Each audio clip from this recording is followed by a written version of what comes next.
ప్రభువు మనకు పక్షముగా ఉండి పోరాడిన సమయంలో, ప్రభువు మనకు పక్షముగా ఉండి మనకు కావలసిన ప్రతి అవసరతను తీర్చిన సమయంలో, ప్రభువు మనకు పక్షముగా ఉండి మన సమాజానికి ఆయన మకుటమై కేడమై నడిపిస్తున్న సమయంలో, సమాజంలో చాలామంది మన శత్రువులు మనల్ని, మన ఎదుగుదలను, మన మన మన ప్రోత్సాహాన్ని మనం ముందుకు వెళుతూ ఉంటే చూడలేనటువంటి కళ్ళు గలవారు, వారు దాన్ని చూసి సంకుచిత హృదయంతో, జలసితో, లేకపోతే వారి కడుపు మంటతో వారు కేవలము వేషాలు వేస్తారు.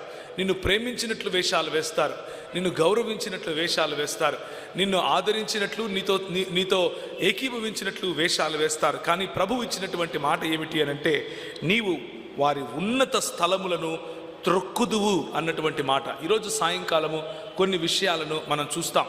వారి ఉన్నత స్థలములను త్రొక్కే స్థితిలో ఉండాల్సిన మనం, వారి ఉన్నత స్థలములను నీరుగార్చే స్థితిలో ఉండాల్సిన మనం, దేవుడిచ్చినటువంటి బాధ్యత